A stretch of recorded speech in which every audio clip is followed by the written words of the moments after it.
Recently, we were right here where I'm standing, filming an episode of Cool Stuff in Utah at the Rio Grande train station. While we were snooping around in the building, we ended up in a tunnel and wound up next door at the Utah State Archives. The Utah State Archives moved into this building in 2004, was an addition to the Rio Grande train station, and there is a tunnel that connects the two. Famous Utah resident Philo T. Farnsworth invented the TV tube for color television. These were his, actually held in his hands. I really want to touch one, but I'll bet I get in trouble.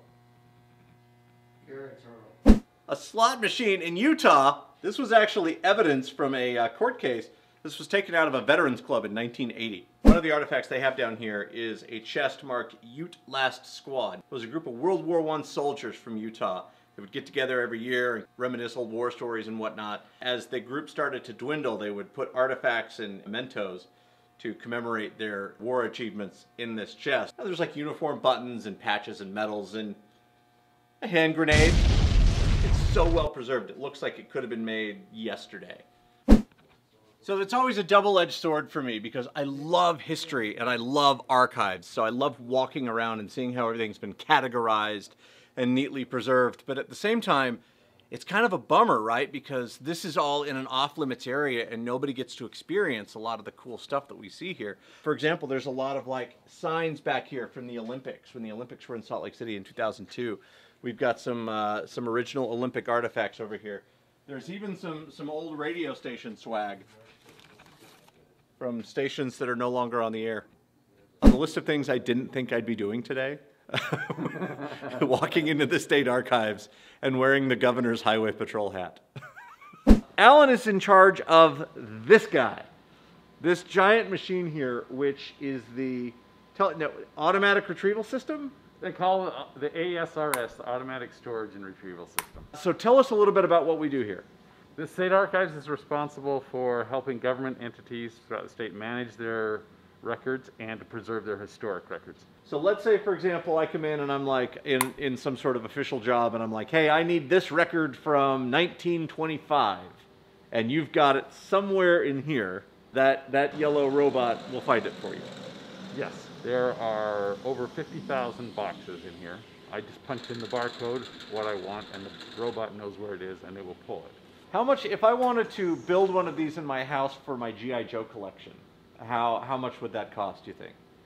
Cost $1 or $2 million, but that was 17 years ago. It wouldn't be this big.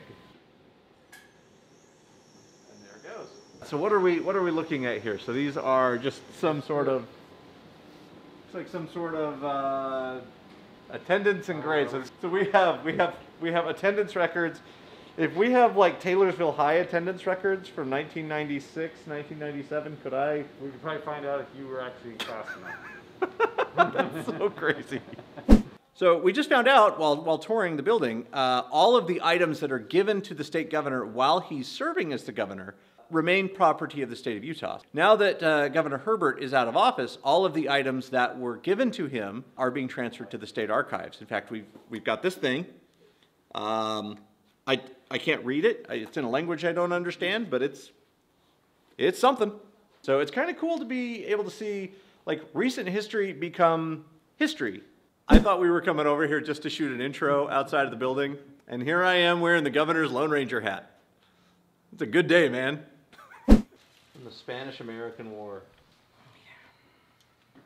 Oh, yeah. Is that blood? Is there blood on it?